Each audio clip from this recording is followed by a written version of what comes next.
প্রিয় বন্ধুগণ, 16 বছরে 10.5 বছর জেলে ছিলাম। শেখ হাসিনা বাংলাদেশের অস্তিত্ব পার্শ্ববর্তী একটা দেশকে বিক্রি করে দিয়েছে। যদি বাংলাদেশে গণতন্ত্র চাও, যদি আর করে না হাসিনাকে ঠেলে পাঠিয়ে দাও। আপনারা আমাদের বন্ধু ছিলেন, বন্ধু থাকেন, কর্মসূচি নিয়ে রাস্তা নামেন, অমুক তাল বাহানা করে মানুষের দিকে বিভ্রান্ত না ছড়িয়ে আসুন, নিজের জনপ্রিয়তাটা যাচাই করেন, গ্রামে যান। তাল বাহানা আমরা বুঝি, রাজনৈতিক চালও আমরা বুঝি, বয়স তো কম হয় না। আমার 2001 সালের বন্ধুরা, দেশকে আর বিভ্রান্ত দিকে নিবেন না, কে বেসতে নিবে একথা বললে ভোট এত সহজ নয়। রাজনৈতিক বিভেদ এইসব বলে সৃষ্টি না করাটাই ভালো। আপনারা আপনাদের কর্মসূচি নিয়ে মাঠে যান, নির্বাচনে সাহস থাকলে আসেন। নির্বাচনের আগে অমুকটা করতে হবে, অমুকটা না করলে যাব না, অমুক প্রতীক না দিলে নির্বাচনে যাব না, অমুক কাজ না করে দিলে যাব না। বিএনপির সকল প্রশাসনে বিএনপির লোককে আপনারা প্রমোশন দিয়ে বসিয়ে দিয়েছেন। এই কথা বলো, বাংলাদেশ জাতীয়তাবাদী দলকে ছোট করা যাবে না। কারণ এই দল শহীদ জিয়ার দল, এই দল তারেক রহমানের দল, এই দল 5টি বছর যে মহিলা 10 বছর স্বাধীনতা বিরোধী আন্দোলন করে বাংলাদেশে প্রথম মহিলা প্রধানমন্ত্রী হয়েছে, সেই বেগম জিয়ার দল। সেই দলকে হীন প্রচেষ্টা করে, ষড়যন্ত্র করে আজকে নির্বাচনকে ব্যাহত করে আরেকটি শক্তিকে সুযোগ করে দিবেন নির্বাচন না করে ক্ষমতায় থাকার জন্য। এটা কোনোদিনও বিএনপি একটা কর্মী থাকতেও সম্ভব হবে না। পারবেন না লড়াই করতে? পারবেন না যুদ্ধ করতে? 71 সালে যুদ্ধ করেছে, একটু আগে মুক্তিযুদ্ধ মন্ত্রণালয়ে আমার মিটিং ছিল,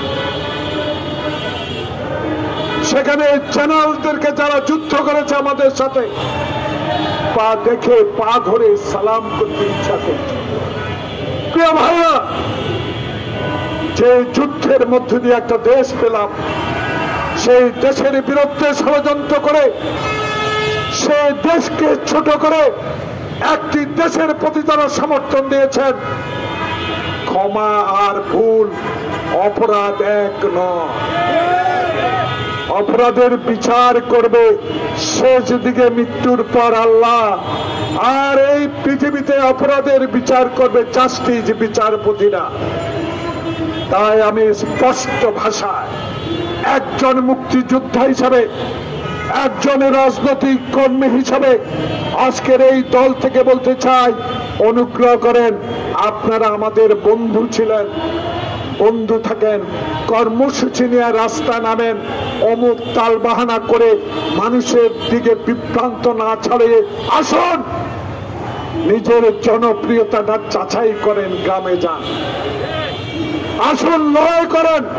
শেখ হাসিনার সাথে বন্ধুত্ব করে কয় সিট পেয়েছেন?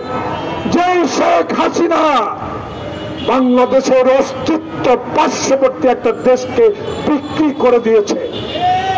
পদ্মায় পানি থাকবে না, তিস্তায় পানি পাবো না, ফেলানির লাশ তার কাঁধে থাকবে, আর প্রতিদিন আমার লোককে পুশ করে ঢুকিয়ে দিবা, আর আমি ভারত বন্ধু বলবো, সেই বন্ধু আমার দরকার নাই।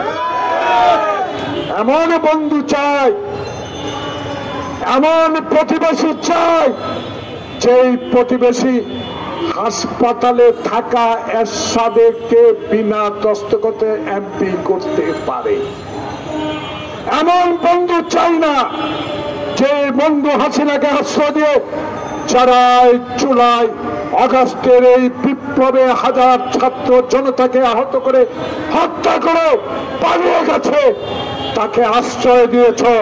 এমন প্রতিবেশী দেশ বন্ধু আমরা চাই। যদি সৎ সাহস থাকে, যদি বন্ধু হতে চাও, যদি বাংলাদেশের মানুষকে ভালোবাসতে চাও, যদি বাংলাদেশে গণতন্ত্র চাও, যদি আর করে না হাসিনাকে ঠেলে পাঠিয়ে দাও। আর দেরি করো না, কারণ সামনে আমরা অকুতোভয় সেনানী। আমরা 16 বছর মাটিতে এই রাস্তায় থেকে যুদ্ধ করেছি। আমরা হাসিনার সকল অত্যাচার সহ্য করেছি। প্রিয় বন্ধুগণ, 16 বছরে 10.5 বছর জেলে ছিলাম। তাই আমাদেরকে দয়া করে আমার 2001 সালের বন্ধুরা দেশকে আর বিভ্রান্ত দিকে নেবেন না। আসুন, আজকে পত্রিকায় দেখলাম সুন্দর কথা, এমন কথা আমার খুব পছন্দ হয়েছে। কয় নির্বাচন সুষ্ঠু না হলে বাতিল করতে হবে। কথাটা বুঝতে পারছে? কয় নির্বাচন সুষ্ঠু না হলে বাতিল করতে হবে। আপনার আগে আমরা বলেছি, কারণ এই সুষ্ঠু নির্বাচনের জন্য বিএনপির হাজারো নেতা কর্মী আত্মত্যাগ করেছে একটি নির্বাচনের জন্য। অতএব তালবাহানা আমরা বুঝি, রাজনৈতিক চালও আমরা বুঝি। বয়স তো কম হয় নাই, যুদ্ধ তো 71 সাল থেকে শুরু করেছি। তাই আজকে অনুরোধ জানাবো বাংলাদেশ সরকারকে, পৃথিবীর সবচেয়ে একজন গ্রহণযোগ্য ব্যক্তি আমাদের একটু দূরে বসে আছেন, তার কাছে অনুরোধ জানাবো সোজা পথে চলেন। চলে আসছেন, এখনো চলেন। ডানে বামে কোনো জায়গায় যাওয়া যাবে না। প্রথমার্ধে নির্বাচন দিতেই হবে, দিতেই হবে। তাই জাতীয়তাবাদী উলামা দল অতীতে লড়াই করেছেন, আবার লড়াইয়ের জন্য প্রস্তুত হন। প্রিয় সাংবাদিক বন্ধুগণ, গত পরশু আমি গুলশান অফিসে আমাদের নসুবাইয়ের রাজনৈতিক কার্যালয়ে গিয়েছিলাম। আজ কথাটা আমার বলার প্রয়োজন। জানি না আমার এই কথাটা মিডিয়ার মাধ্যমে আমার নেতা তারেক রহমান সহ যারা 16টি বছর আমাদেরকে শক্তি দিয়েছে, 10,000 মাইল দূরে থেকেছে তারেক রহমান, আপনার পরশুর বক্তব্যে আমার চোখে দিয়ে পানি এসেছে। আপনি ক্ষমতা চান না, আপনি চান ঐক্য, আপনি চান মানুষের ভালোবাসা দিয়ে ক্ষমতায় যেতে। আপনি নির্বিচার একটি নির্বাচন চান। আপনি চান না দলে দলে ভাই ভাই আমরা একটি নমিনেশন নিয়ে ঝগড়া করি। আমরা চাই জিদের ভাগ যেন কুকুরে না খায়। তার বক্তব্য আমার এই রাজনৈতিক জীবনের চিরস্মরণীয় থাকবে। বন্ধুগণ, আজকে এই উলামা দলের আপনারা 5 ওয়াক্ত নামাজ পড়ার লোক, মসজিদে আজান দেওয়ার অনেক লোক, মসজিদে জামাতে নামাজ পড়ার অনেক ইমাম সাহেব আছে। আমি অনুরোধ জানাবো, কথা শোনো, কে বেচতে নিবে এ কথা বললে ভোট এত সহজ নয়। ভোট শহীদ জিয়া থেকে শুরু করেছে। এই দেশে শেখ মুজিবের কন্যাকে শেখ মুজিবেই প্রেসিডেন্ট বানিয়ে দিয়ে গেছে। ভোট চুরি করছে, করে নাই শেখ মুজিব? গ্রেপ্তার করে এনে হত্যা করে নাই মানুষকে? নিজের বাসায় ডানে বামে চোর বলে নাই?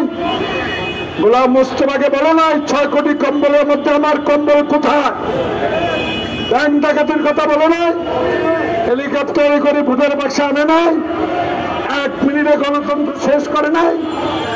সবে তোর শেখ মুজিব সাহেবের মাইয়া আপনার যা করেছেন, আপনার মেয়ে হাসিনাও তাও করে ক্ষমতায় থাকতে চেয়েছে।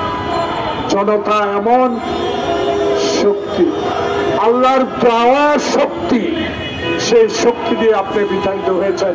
তাই আমি শেষ আহ্বান জানাবো, আসুন, আর হিংসা নয়, আর বিদ্বেষ নয়। 71 সালে যে যুদ্ধের মধ্য দিয়ে বাংলাদেশ স্বাধীন করেছি, সেই যুদ্ধের কথা স্মরণ করে, সেই জুলাই আগস্ট বিপ্লবের কথা স্মরণ করে আসুন, ভাইয়ে ভাইয়ে ঝগড়া না করে নিজের কর্মসূচি নিয়ে মাঠে গিয়ে নির্বাচনকে ব্যাহত করবেন না।